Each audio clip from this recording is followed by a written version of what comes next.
I'll ask Rita if you wouldn't mind introducing Dr. Weissman. Thank you very much, Rick. Good evening and welcome, everybody. It is my absolute pleasure to be introducing Dr. Weitzman. As many of you know, we have started an affordable housing team and have actually recommended Home Truths, whoops, as required reading. Uh, Dr. Weitzman is a housing and social policy researcher. She is an adjunct professor and senior housing researcher at University of Toronto School of Cities, undertaking research on scaling up affordable and non-market housing supplies. She has worked as an expert advisor to UBC's Housing Assessment Resource Tool project, known as HART, which develops standardized best practices for analyzing housing needs using government land for non-market housing and non-market property acquisition using detailed open data. Dr. Weitzman is the author, co-author, or lead editor of 6 books, including Home Truths, Fixing Canada's Housing Crisis. She is also the author or co-author of over 80 book chapters, articles, and reports on issues relating to the right to the city. She has provided expertise, to national, state, provincial, and local governments, UN Women, UN Habitat, and private and nonprofit organizations. So I would like to hand it over to Dr. Weitzman now. Thank you very much, Rita. I'm just going to get my slides started. I was a member of the Roncesvalles-Macdonell Residents Association in the brief period between working for the City of Toronto in the 1990s and moving to Melbourne, Australia in 2003, at which point I left Toronto. It was a wonderful group of neighbors. So I'm very happy to talk to you tonight about my new book, Home Truths, Fixing Canada's Housing Crisis. I'm going to talk for about 35 minutes. It's a little bit hard for me to see you while I'm presenting, so then there'll be a few minutes for questions and discussion, I hope. So I want to begin by saying that I'm talking to you tonight from the banks of the Kitchissippi in the unceded and surrendered territory of the land of the Algonquin Anishinaabe people, colonially known as Ottawa. And to point out that as a starting point for any discussion on housing, we should talk about that we all are on stolen land and the housing needs of Indigenous people have not been met for multiple centuries. So it's vital for them to define, develop, and manage culturally adequate housing, preferably on Indigenous-owned land. So I'm going to briefly cover, I hope, some contents of the book. How did we get in this mess? Who needs what homes where and at what cost?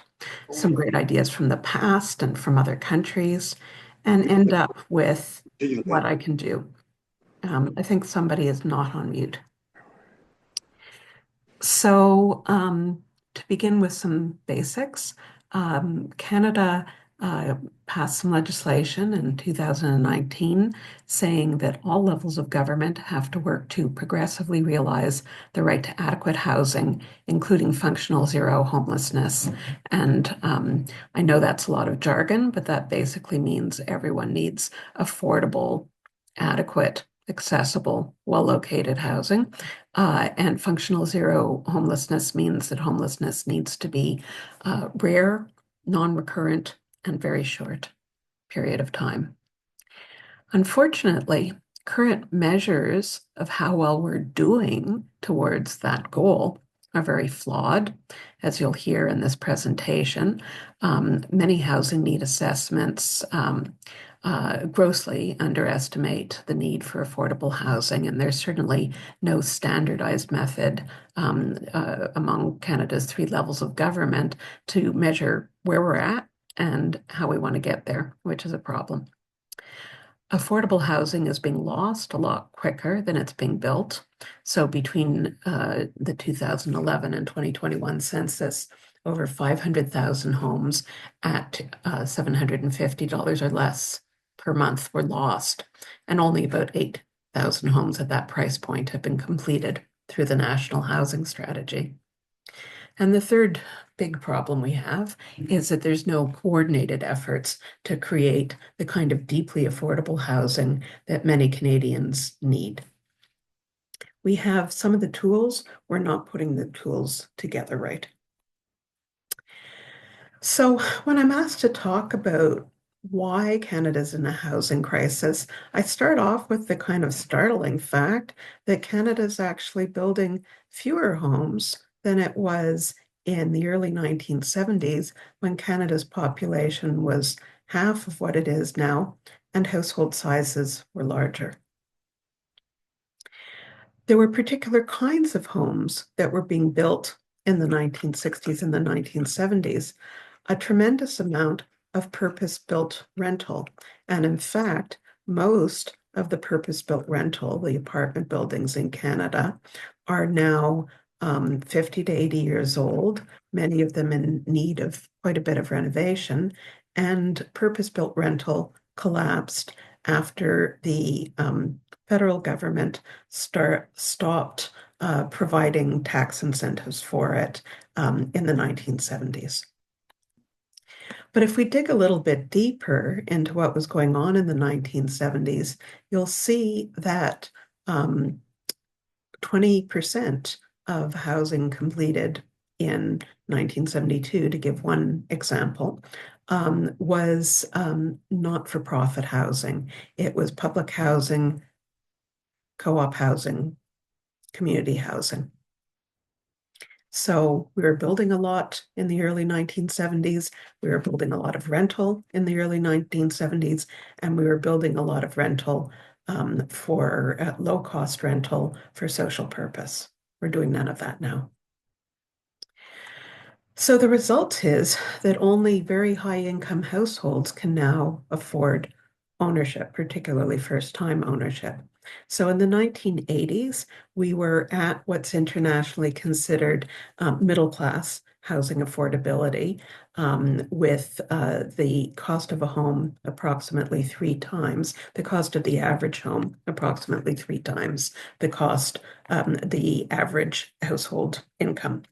Now in Canada, its homes are 9 times as much, or 3 times middle income affordability.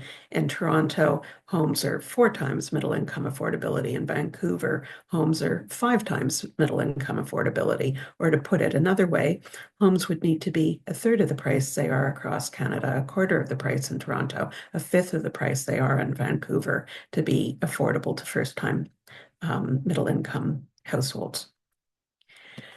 There's not one city in Canada where a person earning minimum wage can afford a 2-bedroom apartment, for instance, a single parent. And there are only 3 cities in Canada, all of them smaller cities in Quebec, where a minimum wage earner can afford a 1-bedroom apartment. And homelessness is increasing. We got a figure last week from the Association of Municipalities of Ontario of 81,515 people who are homeless in Canada. Other estimates have found homelessness, including hidden homelessness like couch surfing, paying more than 50% on your rent, being one paycheck away from eviction, to be at least 500,000 households. So what's gone wrong? Why do we have these aspects of the housing crisis? From the 1940s to the 1980s, things weren't perfect in housing at all, but there was a clear sense of the roles of the 3 levels of government. The federal government set targets and did some basic steering of housing policy. Its taxation settings were understood to have an impact on housing, and probably some very poor taxation decisions were made in the 1970s. I've already mentioned the end of tax savings for purpose-built rental, and particularly purpose-built rental affordable to low and moderate income people. There were other taxation settings that created problems. The federal government bought, acquired, used a lot of land towards affordable housing in the immediate post-war period and also in the 60s and 70s towards affordable housing. And it provided low-cost financing, 35 to 50-year mortgages at 2 to 4% when prime was actually about 18% in the early 1980s. I should change that slide. The provincial government provided social assistance that had some relation to paying for rent and food. And one of the things that started happening in the 1990s is that social assistance for people with disabilities, for people on fixed pensions, just completely lost any relation to what you need to pay for basic rent of a home. The provincial government's responsible for health and social services, and it has clearly not been doing very well in relation to that and in relation to addressing homelessness. The provincial government's responsible for renter rights. The federal government did create a rent freeze in the 1940s when rents were going up a great deal, and having adequate, inexpensive housing was considered vital to the war effort. And then again, the federal government imposed rent control on all provinces in 1975. And the provincial government was responsible for public housing. And again, there were issues with public housing, but at least it was a clear responsibility. And the municipal government was responsible for enabling land for housing and for zoning and approvals, which became more exclusionary from the 1970s onward. In 1944, a federal government report pointed to 500,000 homes being needed across Canada, and said that a third of the housing provided should be public housing to meet the needs of low-income people. A third should be secure rental, and use the example of nonprofit co-ops in order to meet the needs of middle-income people, and a third should be ownership. But the federal government didn't listen. It did build, or at least enable, about 1 million victory homes between 1944 and 1960 through low-cost land, through finance, through pre-approved designs that were affordable to moderate income first-time buyers. It had a relatively small public housing program with a focus on low-income seniors, and, as I said, generous tax breaks for rental.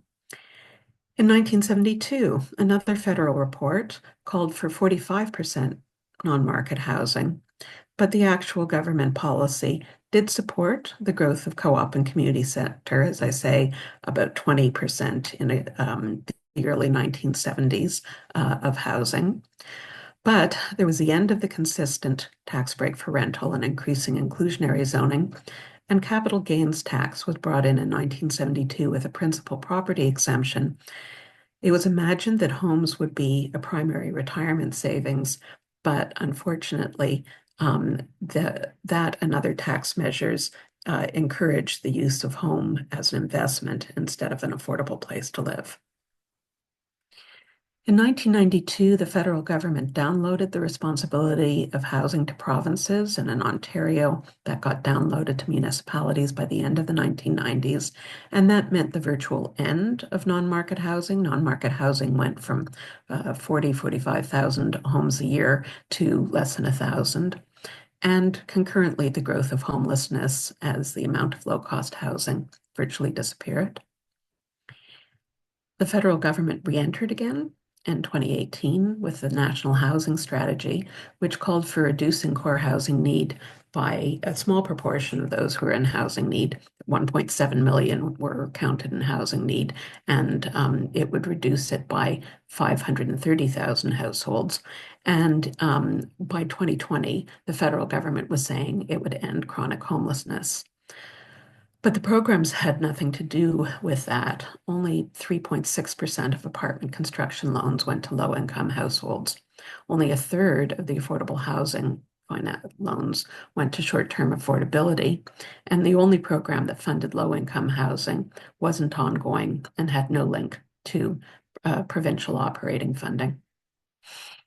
The federal government went oops and announced a new housing plan last year in 2024 at the time of the budget in April, calling for a greater use of government land and an emphasis on supply measures, including the Housing Accelerator Fund and an industrial housing strategy for homes. But so far, not much has resulted from that. Underlying all of this are three myths that just have been disproven again and again. The first is that home ownership is the only or even the best way to obtain secure housing and support a healthy retirement, whereas there are several countries that are richer than us, Germany, Austria, Switzerland, Denmark, where either the majority or over 45% of households are renters, and they have very healthy pension funds and also lots of housing for seniors. The second myth is that the market will provide adequate low-cost housing, where reports from the federal government that are actually based on research since the beginning of housing policy in the 1930s have said, no, that's not actually going to happen. And the third myth is that the nuclear family is the only normal family, and that's who you should build housing for. So I've mentioned a couple of times so far core housing need, which is a measurement used in Canada to show whether we're doing a good job or not. And it measures whether a household is below one or more of affordability standards, overcrowding, and habitability, which means an adequate state of repair. And a household would have to spend 30% or more of its pre-tax income to access this housing. About 90% of households in core housing need have an affordability problem. They may be overcrowded and be in poor repair as well, but the presenting problem is that they're paying 30 or 70 or in some cases over 100% of their income on housing. The CMHC, the Canada Mortgage and Housing Company, used to have measure housing need by income quintiles, 5 income quintiles, as the name suggests. I worked on a project called HART, the Housing Assessment Resource Tools, and we provided 5 categories and broke down core housing need by those categories. There were categories partly based on the way US counts housing need, partly based on sort of realistic groups. So most households who are reliant on welfare, fixed pensions, earn less than 20% of the median income of a community. Most minimum wage workers, including those working full-time, earn 50% or less of median household income. Moderate income households generally we sometimes call them key workers, nurses, teachers, construction workers, starting salaries. Median income is a mid-range salary, and high income is just a higher range income. When we're looking across Canada, and I should say that all of these slides will be available. I know I'm throwing a lot of data at you. The maximum shelter cost for a very low income household across Canada would be about $420 a month in 2021. Low income household, about $1,050 a month. Moderate income, $1,700 a month. Median income, $2,500 a month. And whether you're a single person or you have 3 kids, that's what your income category is. And as we know, most rental homes are hard to find in Toronto for less than $2,500, which is a middle income salary. And that's for a 1 or 2 bedroom apartment. When we break down housing need by population groups, we find that single mother-led households and refugee claimant households are most likely to be in housing need. Number of people have wondered why Indigenous households aren't so high. I'll get to that in a moment. It has to do with the way that we count housing need and who we leave out of housing need. So this is who we leave out of housing need. We leave out homeless people because if you're not paying anything towards a home, you can't count how much of your income you're spending, and you don't have a private home if you're homeless. Statistics Canada leaves out about 2.3 million post-secondary students who are considered to be in a temporary and voluntary state of poverty. Leaves out about 700,000 households, individuals who are in group homes, who are in long-term care, a lot of people who have disabilities, and most of them are in very inadequate conditions. Leaves out farm workers and most temporary visa holders. So we undercount by about 1,600,000, mostly low-income people. A report I did for the Office of the Federal Housing Advocate estimated about 3 million individuals and households in Canada who require homes at less than $1,000 a month. When Canada signed on to the Universal Declaration of Human Rights, it talked about adequate housing, and that meant not only affordability and not overcrowding, but accessibility, security of tenure, good location, and cultural appropriacy. The progressive realization of the right to adequate housing means that housing, like any other infrastructure program, needs to be thought of in the long term, not a decade, not 3 years, but something like 20, 30 years to get where we need to be. We need to emphasize the rights and the voices of those who are most marginalized, so Indigenous people, single mothers, racialized households, people with different abilities who've been systemically excluded from the housing market. And we need to have income-based targets that are based on how much of your income you're spending on rent, not what market rent is. Now, after that kind of grim laying out of the facts, I want to say that ending homelessness is possible. And Finland gives a good example of a place that dedicated itself to ending homelessness. It's now virtually ended chronic homelessness. There's very little homelessness, as you can see, in the sort of way that we usually think of it, people sleeping rough or in emergency shelters. About a couple of hundred people. There are still people who are doubling up with friends and relatives. But whether it's a right-wing government or a left-wing government, Finland's kept that commitment over 3 decades. So what do we learn from places that have managed to end homelessness? It requires infrastructure grants and financing for deeply affordable homes with supports, at least 20,000 homes a year, mostly in Ontario and BC. It needs social assistance that would allow renting an apartment. And when CERB, the emergency response benefits for COVID, came in, 250,000 households were immediately lifted out of core housing need. It's the only effective program that the federal government has done, and it wasn't under the National Housing Strategy.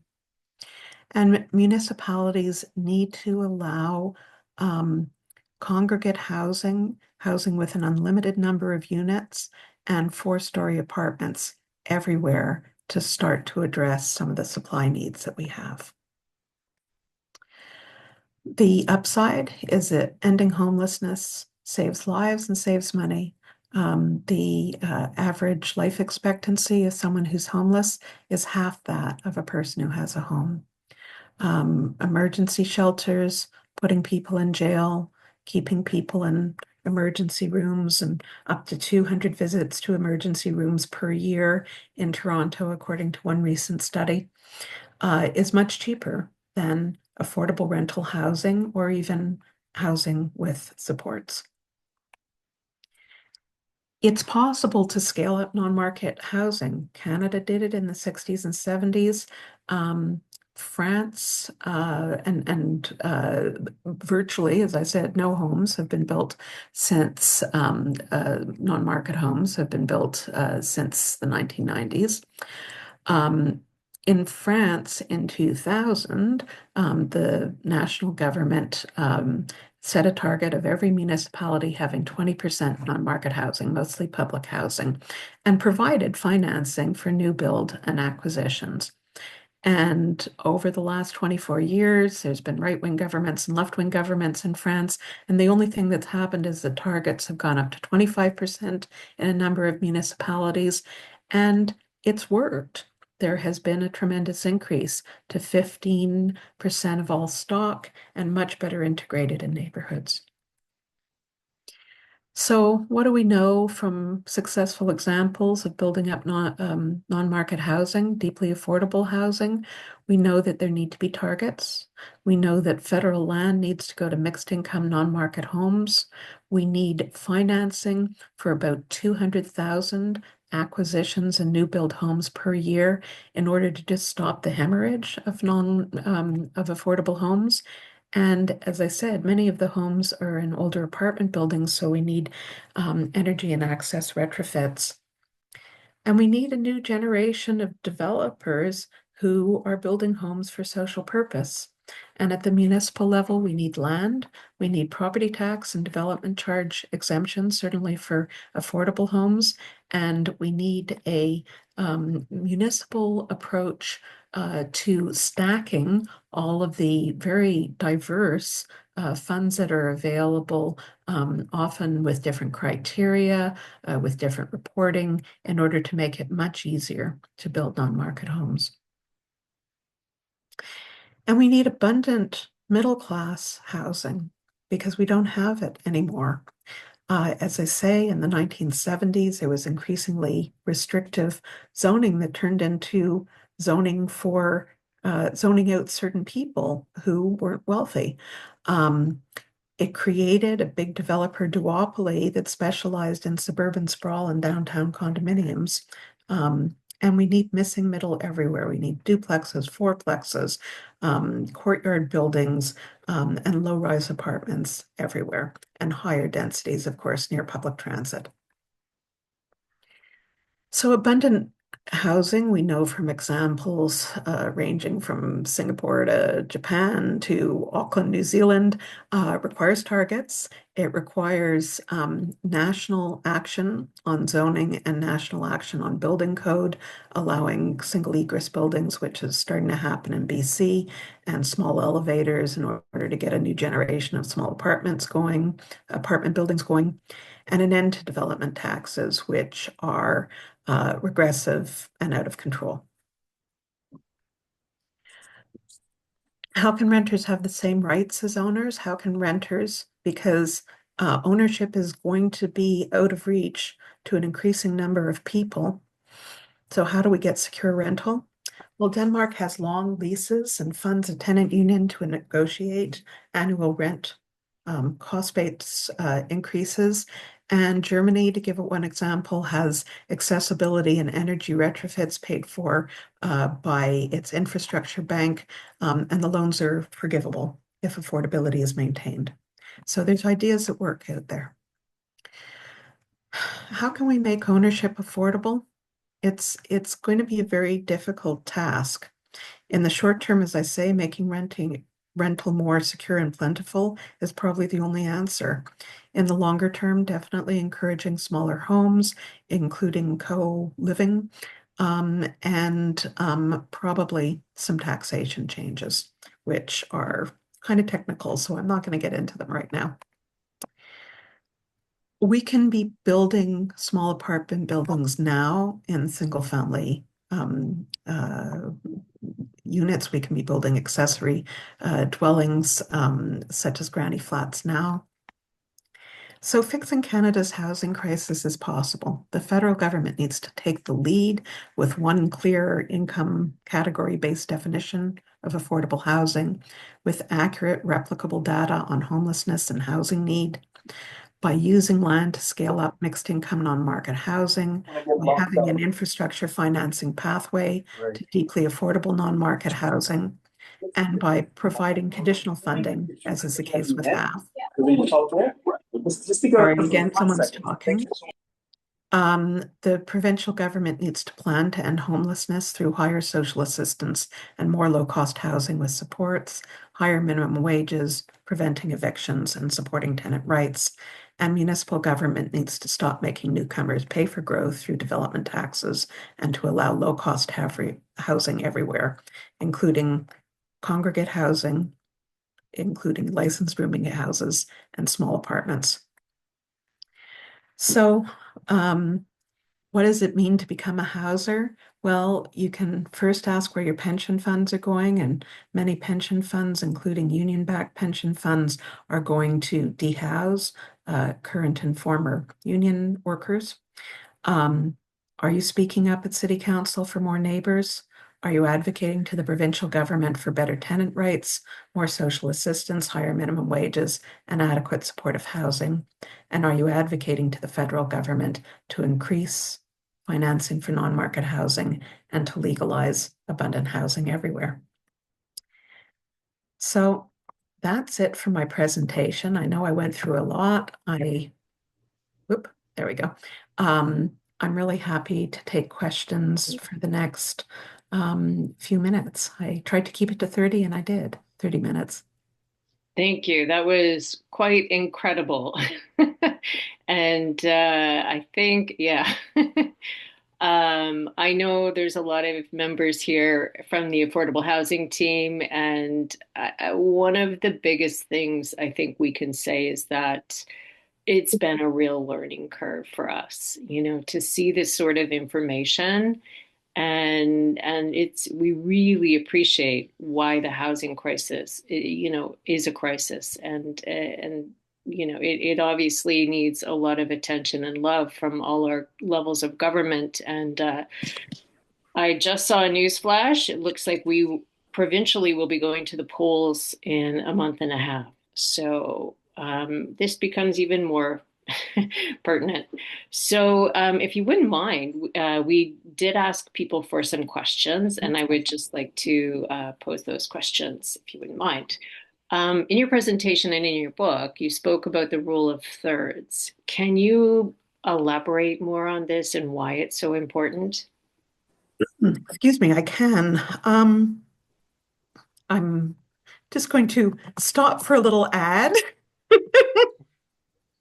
I was part of a group that you may or may not know about that has 5 asks at the provincial level. And I thought it would be a good time to drop that.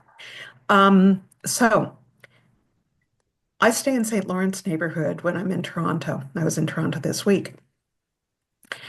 St. Lawrence neighborhood has a third public housing. At the time it was called City Home, now it's called Toronto Community Housing. A third co-op, so I stay with my friend in a co-op, and a third condominiums. I had dinner last night with a friend from a condominium in the home of my friend in a co-op. The public housing was intended and does serve low-income people. The co-op housing continues to be affordable, and the condos at the time they were built were affordable to middle-class people. Now they're a little bit less, but that's an example of a viable mixed use, mixed income neighborhood. We should have had many more St. Lawrence neighborhoods, but it's never too late. The best time to plant a tree is 20 years ago, and the second best time is now. Oh, well said, well said. Thank you. Single family zoning bylaws are affecting the affordability crisis. What direction do you anticipate zoning bylaws changing municipally in the next 10 years? And is this more proactive or reactive? Well, at the moment, it's still quite reactive. So, Joseph, sorry. what printer? Somebody still needs to go on mute. Sorry. Someone named Arnella. Anyhow, So what was the question again, Rita? Sorry. Sorry, yeah, it was how single family zoning bylaws have affected the housing affordability crisis, and how do you see them changing?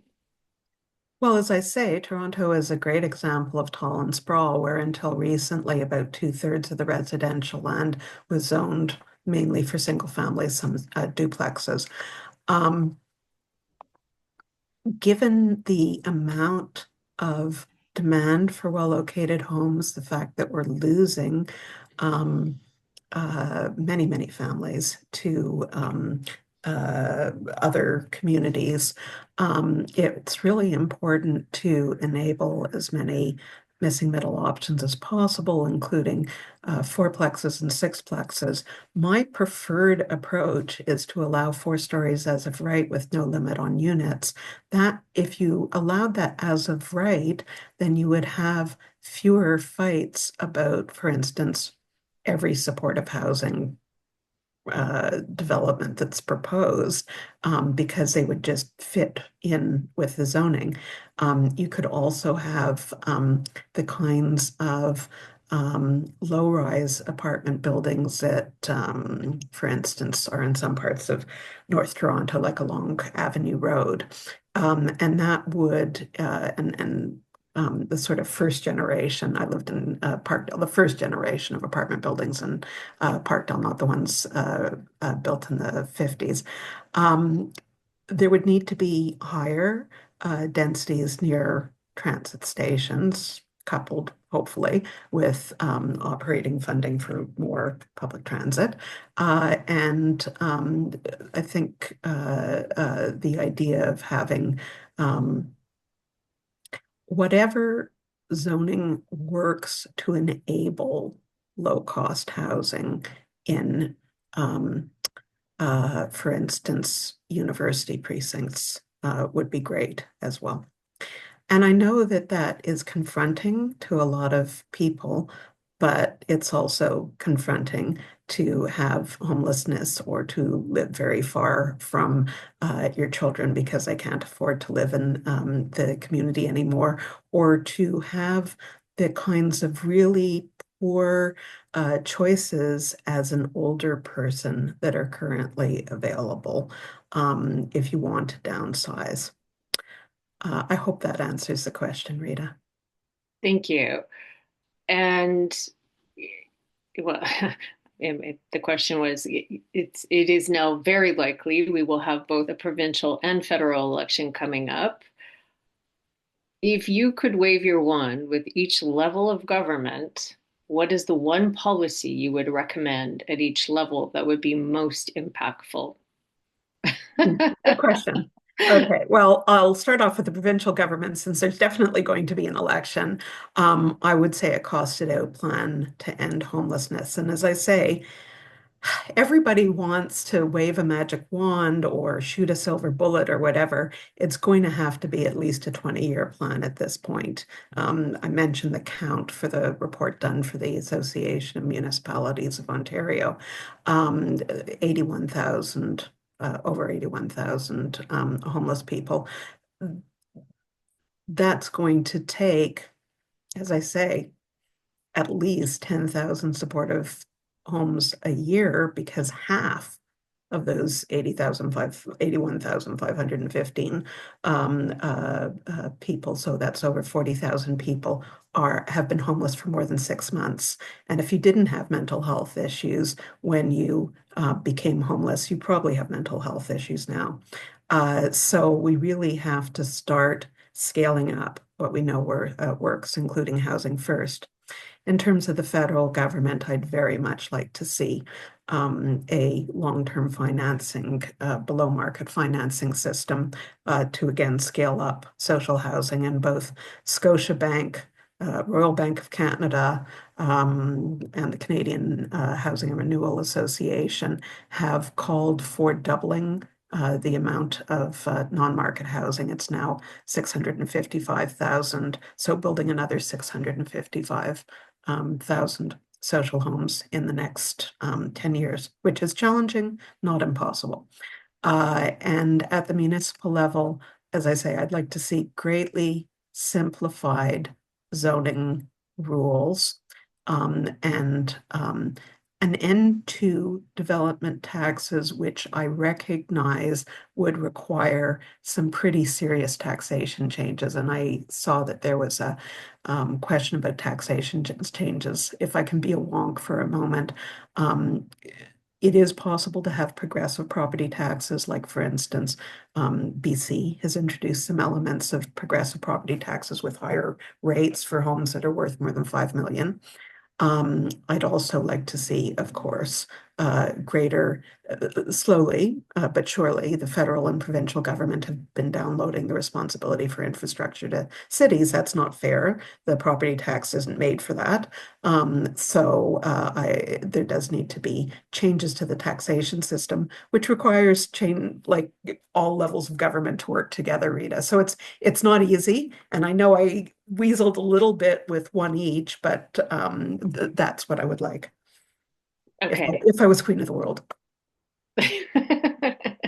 Well, okay, I'm going to throw in one last question because I know we've kind of gone over time.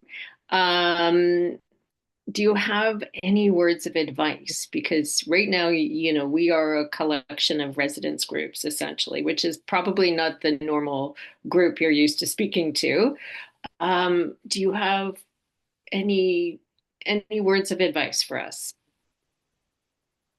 I don't know what it's like now. I know that was when I was on the Roncesvalles Macdonell Residents Association, so that's North Parkdale, in the early ooze, we were saying, how can we retain cheap artist housing? How can we have better bike facilities in this new grocery store kind of thing? And the city just fell over itself in shock because it wasn't what it expected from residents associations. And I think it's really important that we do that sort of 7th-generation thinking, so thinking about what's going to be affordable for our kids, what's going to be affordable for us as we age, and work together to create more inclusive, more green, more equitable communities.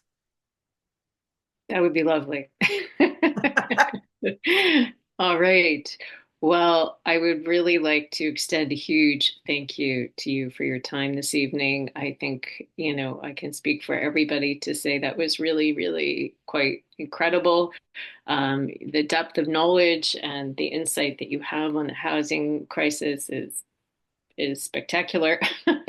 And I think I can speak for everyone as well, saying that we sincerely hope that this insight can be heard and acted upon by the right people. Thank you, and good luck in your advocacy around the provincial election.